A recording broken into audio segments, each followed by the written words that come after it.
Good afternoon, traders and investors around the world. Welcome to this Friday, May 12th edition of Pre-Market Prep, the closing print. Joel Elconin be joined by Todd Gordon here just in a few minutes, who is maintaining his bullish stance on this market. We'll get his thoughts in just a few minutes. Let's run things down here. Boom. We could not hold those pre-market gains. We were kind of wondering why the heck we were up here. We couldn't get anywhere near the pre-market low, took out the pre-market low, and where'd we go? 41.1175. What was yesterday's low? 41.12 and a quarter. Good enough for a double bottom. Getting a little bounce here into the closing print here. So we will take a look at this and see how we do end up the session. One thing I want to take a guess here, folks, without looking at your charts. Our current weekly range, I believe, is 61.75 handles as we speak. When was the last time we had a monthly range that tight? Let's go. Let's get some guesses going here in the chat. A little trivia, a little trivia, a little trivia. When is the last time the S&Ps have had a range under 65 handles? Going once, going twice. July of 2021, folks. That's what we're looking at here. I'll spread your daily charts out here. I got the weekly. We know how it is on the pre-market prep plus and the closing print. We have the daily. Well, I actually put the weekly up here, up on top, folks. July, right here, this candle. July of, no, that's actually February. Boom. That is July. July, boom, right here, right here. We had a candle that was only 57 handles or something like that. So you can look at it from the standpoint of, well, we're not breaking out, but on the other hand, we're breaking down. EKS says last May of 22. No, the range is tighter than that. In May of 22, it was, nope, I'm seeing, no, that wasn't it. That was a pretty tight range. Nope, nope. I'll have to say no on that one. Boom, boom. Nope. I always see those roll 80, 90, 100-point ranges. Anyways, let's get into the other markets. S&Ps are getting off the mat here as we speak. Let's run things down as we speak. The buck is up 62.7 cents, clearing that 102 area again. The bonds, no help here from the bond market. We're developing some resistance in the 32. 133 was the high for the week, but support better defined than that in the bonds, just under 130. Crude having another bad day after that triple top at the 73.70 area. We're down 75 cents at 70.12. Gold climbing back 12 bucks off the low of the session, still down 280 at 2017.70. Silver, a brief dip into the 23 handle, matching a low, I believe, from a couple weeks ago, 23.91. We're getting a little bit of a bounce. We're only down 28 cents at 24.15. And Bitcoin continues to tumble here, down $830 at 26,030. So perhaps people are shifting out of these safe havens and taking on a little bit more risk in the market. And our guest coming up here in a few minutes, that's what he's looking at. Just some stocks to recap here. Man, the school bus trade is still on. We were wrong. It got back over that 26.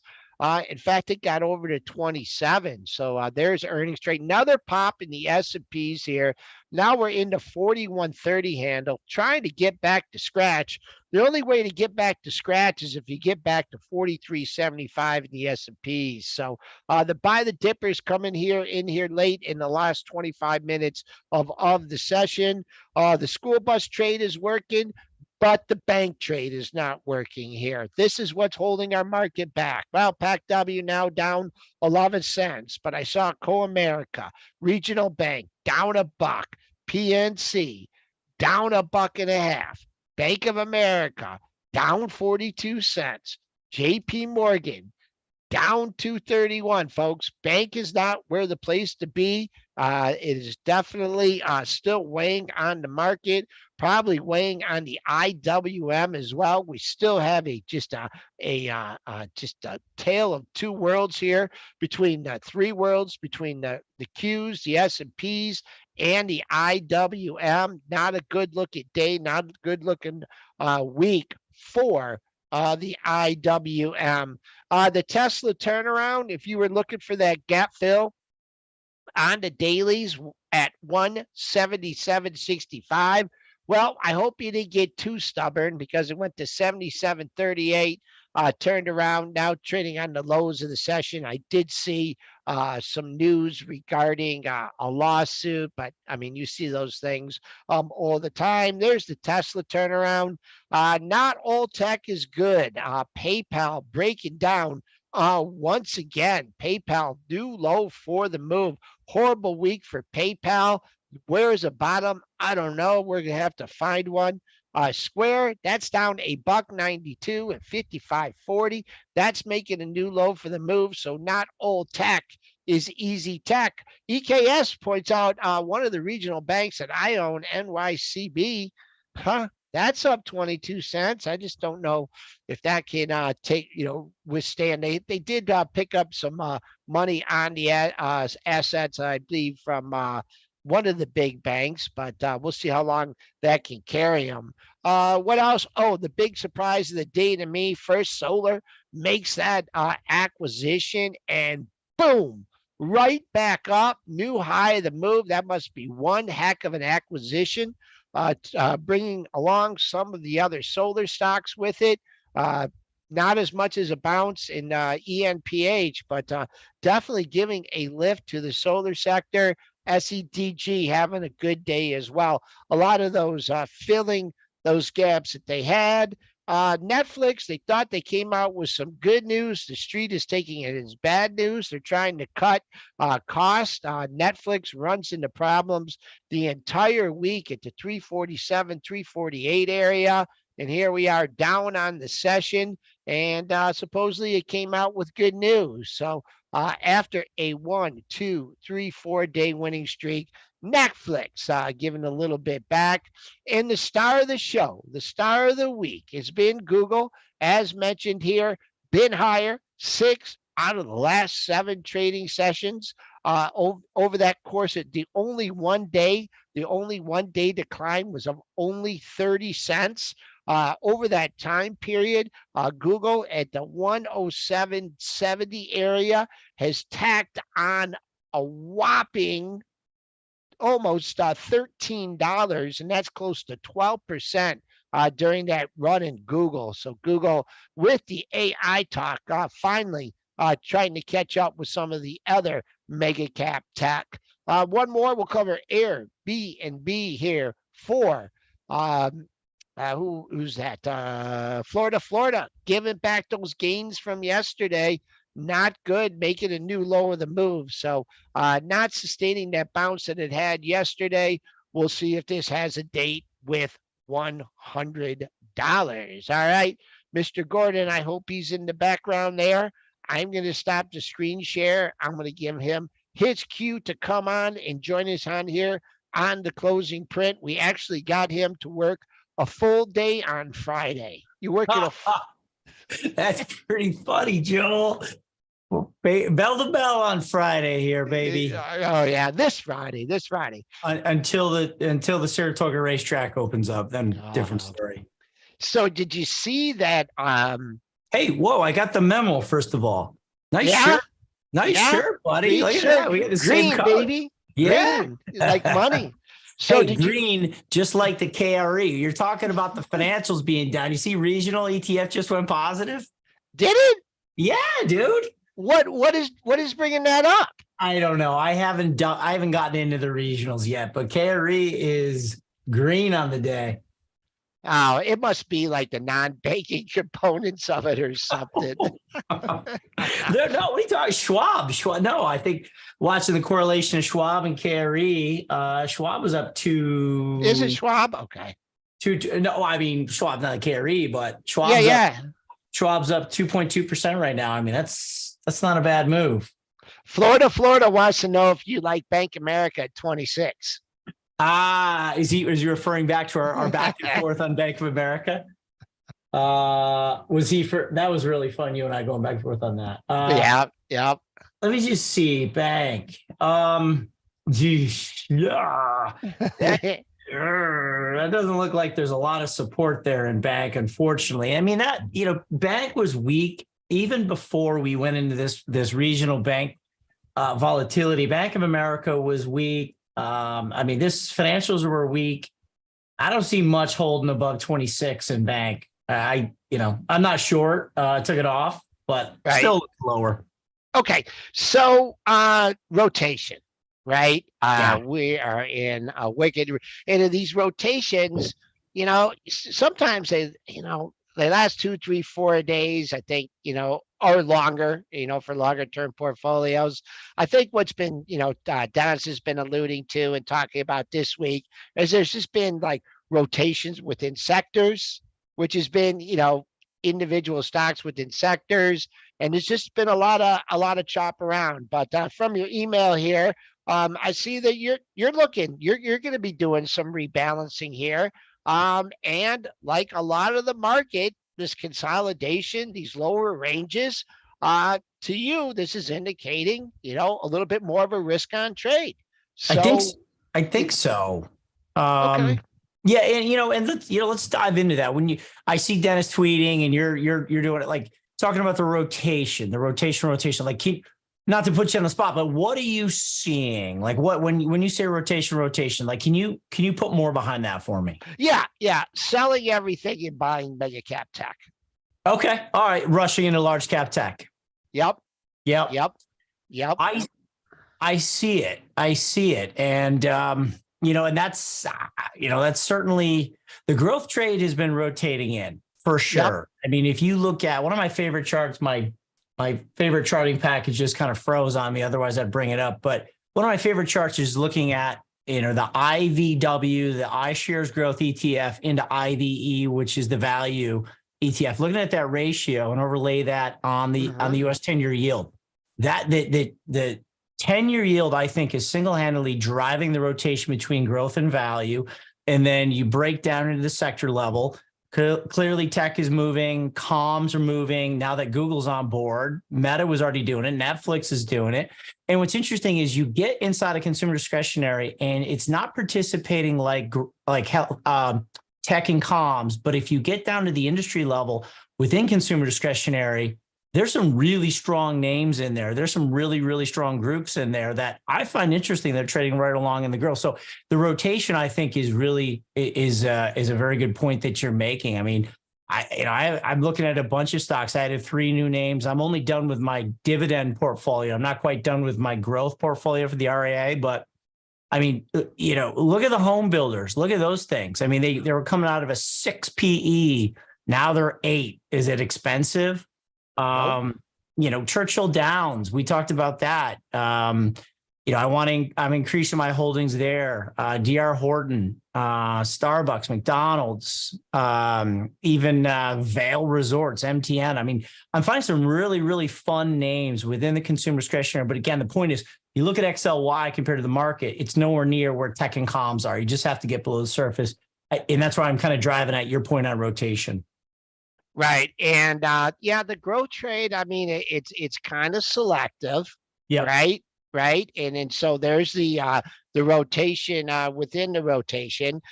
So you said you mentioned some individual names. I've rifled through them a little bit. So let's go to the growth. Let's rotate, to the growth.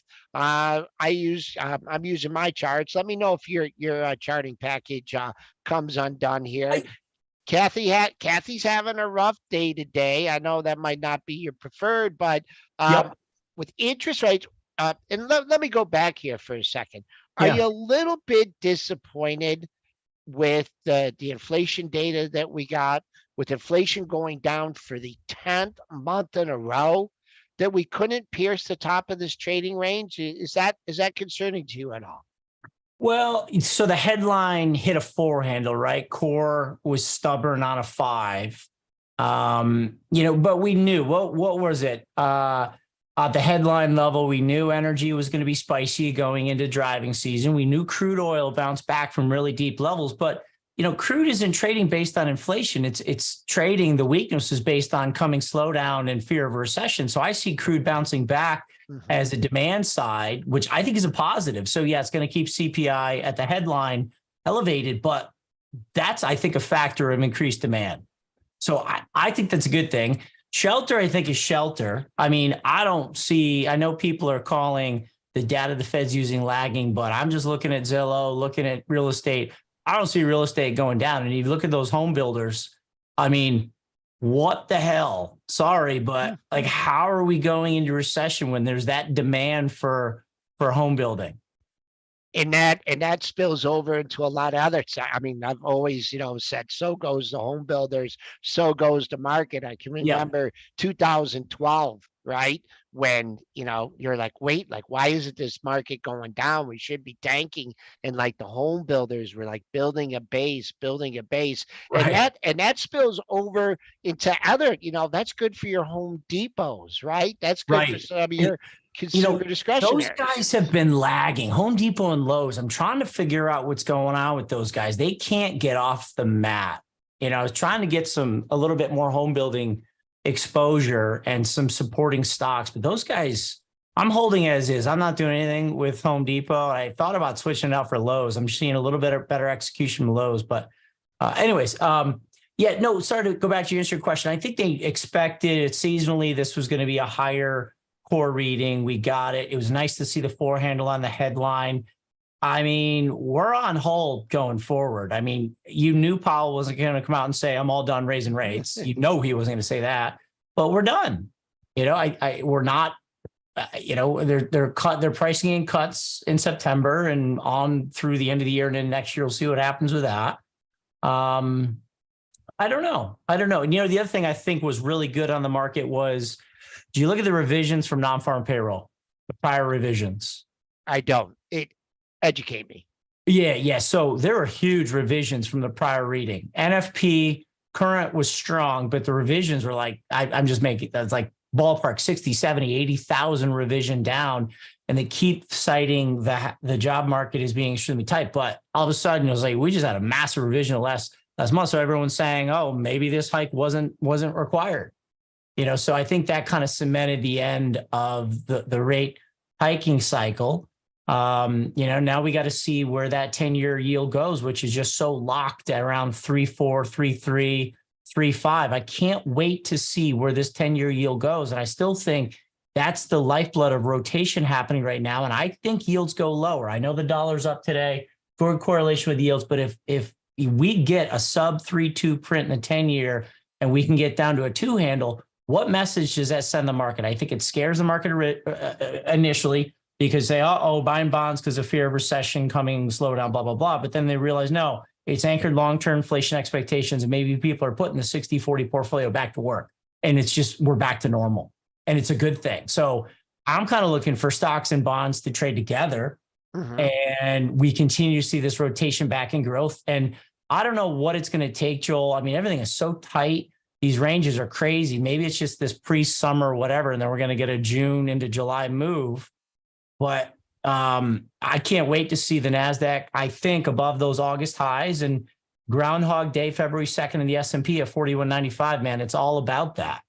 Yeah, it is. What about, okay, so if you're taking the stance that the Fed is done, or I was just going to pause. As far as interest rates, I think we're just going to be stuck. I don't think we're going up to 6. And I'm talking shorter term rates. And I think what the Fed's plan is just to keep rates here. For sure. Just to keep them steady, because it's fixed income investors, old people like me that are looking for yield. with limited risk, it's not bad. And also, people that have, let's say you cashed in on 20 in the 21 rally and you cashed out in 22, you're moving up in age. You want to, Yep. lock You, in, yield. It's there's going to good be for a lot of it. it's a good thing. It's not a bad thing if rates go down, especially in that long end. People want yield. People want to construct a normal portfolio. And I think it's a good thing. I really can't wait to see when and if those 10 years break below 3.233 short term. I think we're fixed. So yeah, I don't know. I'm cautious. I'm seeing the Nasdaq. I know you don't track NDX. I know. No, I watch the triple Qs. Okay. The triple Qs are a beast. I mean, coming up on the 50% retracement of the entire move from the high down to the low, Yep. really not backing down.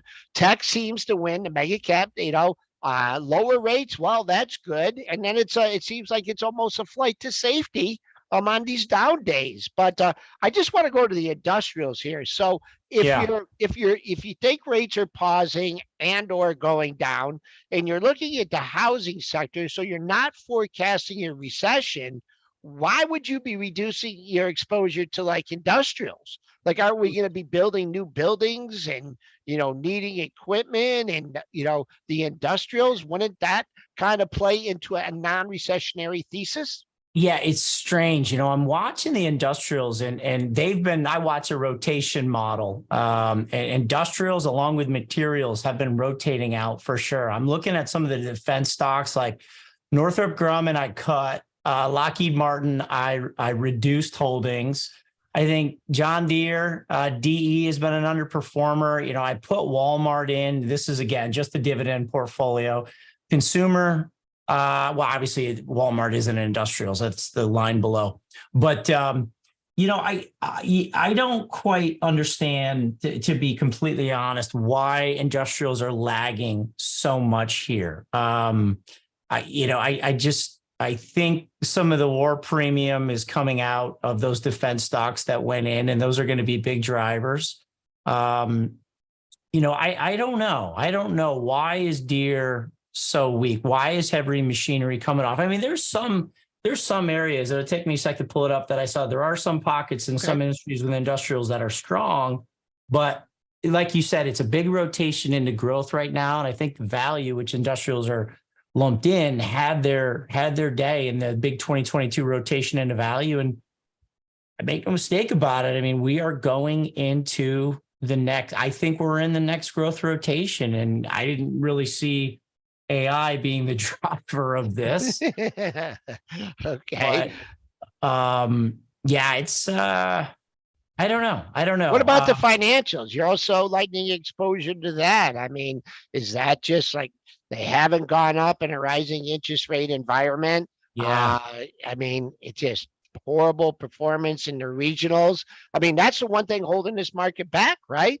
If if LK was okay in banking land, then I mean, I think you'd say, see you later, 4,200. But Right. you get conflicting signals out of that. So that's part of where you're reducing your exposures to the financials. Financials are interesting. I mean, they have been underperforming pre-regional bank crisis.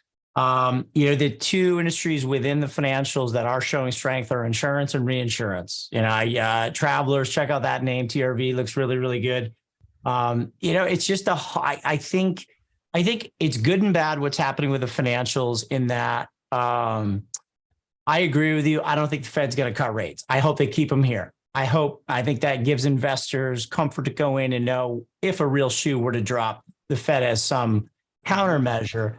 I think it's hard for people to just keep money in banks. Banks, in order to keep their NIM, their net interest margin, are paying us nothing on deposit, and it's pulling money out of banks.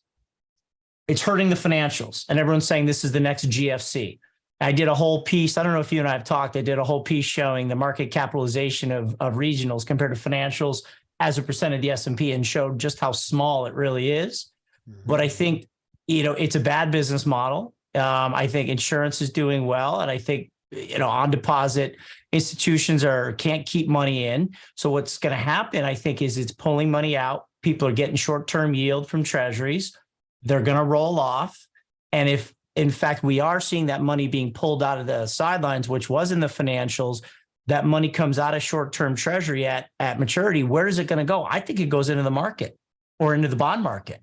So I think this growth trade moving in is the money being pulled off the sidelines, which is being evidenced by financials on the chart. And I think it's a good thing for the stock market. Unfortunately, for financials, they don't want to pay anybody anything on deposit.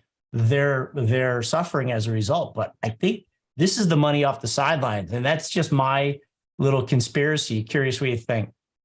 No, I mean, the market is setting up for that. And, there's always rotations. The mega cap tech, I keep repeating that.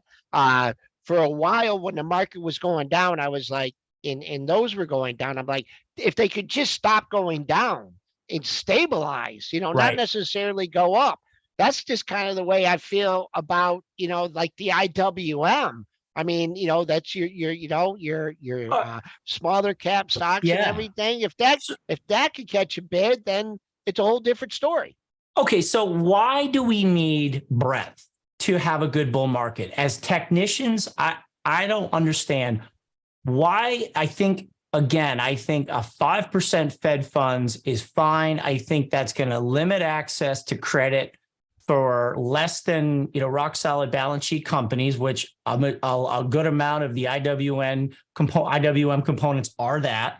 Why do we need massive breadth participation on the upside to confirm this bull market? Why can't we just have financially sound companies, tech strong balance sheet companies coming in and fulfilling this need for, let's say, credit? Maybe Starbucks comes in, maybe Apple comes in. There's companies who are stepping in and offering services that financials previously did offer. But why do we have to have substandard balance sheet companies participating in this rally?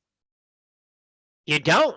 It don't. It just, it just depends if you're in, the ones that are participating, and that, that's what you pay, your money manager to do, right? Find out where the participation is. All right, give us a couple growth stocks here. You're talking growth. Yep. I looked at the ARKK. There's been some big moves in some of them this week. I see Roblox. I don't know if that fits your model or you, but where are you looking? Where are you looking for in the growth sector? Yeah. So one new one that I added was a stock I really like to trade is Garmin, and the consumer discretionary space, GRMN. Really, really good little stock. Nice little breakout there, about 103. They actually pay a little dividend, and they're the biggest Apple, competitor on the Apple Watch. And I think in line with this outdoor or consumer discretionary, people are going to go out this summer or go out and spend. I think Garmin's a good one. Another one that I'm watching here, Spotify and the comms. I hold spot in the consumer discretionary or in the growth portfolio.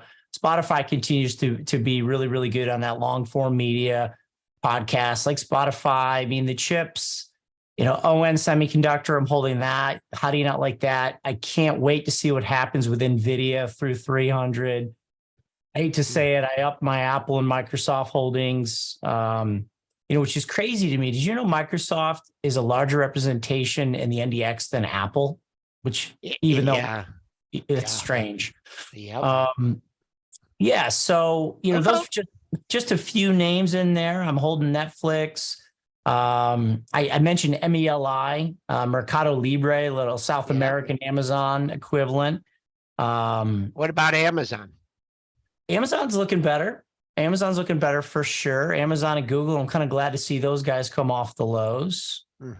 So when you talk about when you make these asset allocations, so do you get picky with price, or because I know you have your different clients, or you just go boom, sell, boom, buy, I'm in. I mean, there's probably not much slippage because you're looking at much longer term moves. I'm just from an asset manager standpoint. Yeah. Is that the way you do it, or you try to get cute? I've got the models, and I'm almost done with the growth. I'll be working late tonight. So I'll come in and block trade it on Monday, and hopefully the market is continuing lower so we can get something lower. But no, it's about getting a good portfolio on. It's about getting the right one on. Another name within industrials that I have and I'm liking, I want to add to is Trex. There's two names actually, BLD and Trex, TREX.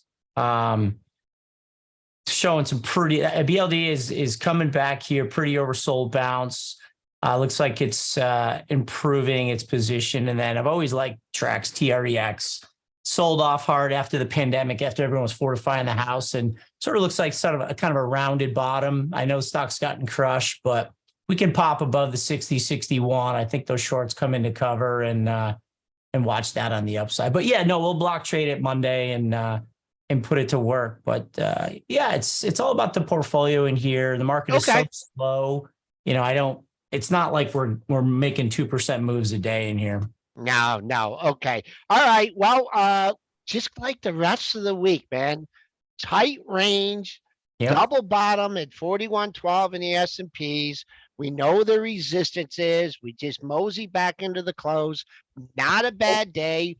Down marginally for the week. I think the tighter ranges overall, I mean, that means a continuation of the trend, right? Yeah. And the trend has been up. So can I throw a few more at you, or do you want to wrap?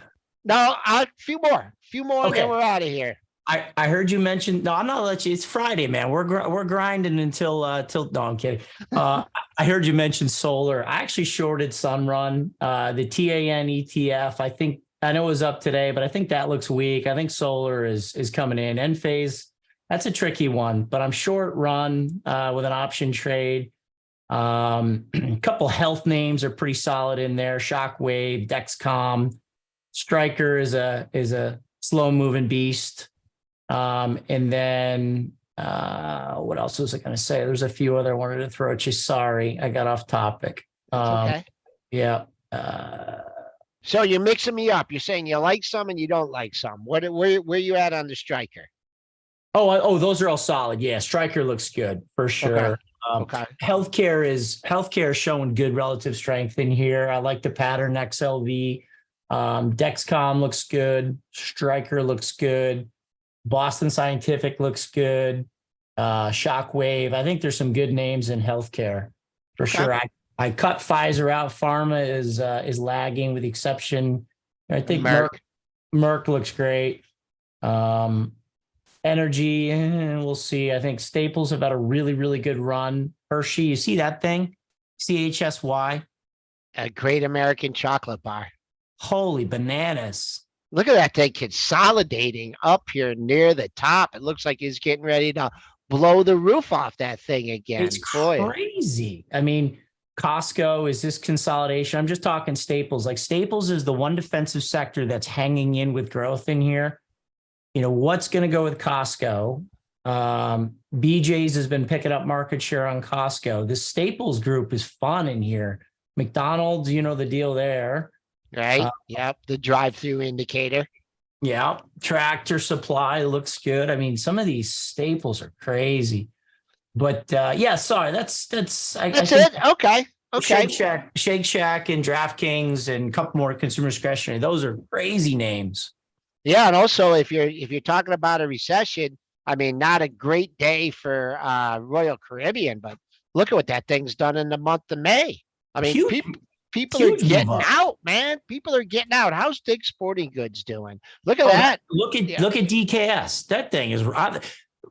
Joe, my kids are now in 2 baseball teams. Like, I never saw myself being a baseball dad. I'm at Dick's like 3 days a week over there. It's crazy.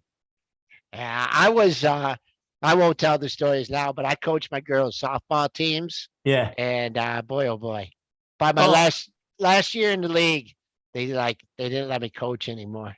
I was Why? kicking. Why'd you get too pissed off? I was kicking their butt. All right, Todd. It's been overtime. It's Todd Gordon. No fancy iron butterfly, condor straddle trades today, but I can tell he's chomping at the bit to put one of those on. Perhaps we'll get him back on again next Wednesday. S&Ps, I think the closing print was right around 41.37. So they got back half of the losses, minimal loss for the week. We'll see what the weekend has for us. Everyone, be nice to your mother on Mother's Mother's Day. Day. Happy Yeah, Mother's Day. on Sunday. And that's it, Todd. Thanks for joining me. Thanks for staying overtime. Hey, thanks for having me, Joel. Have a great weekend. Okay. All right. All right. See Thanks, you, bud. everyone. Be safe out there.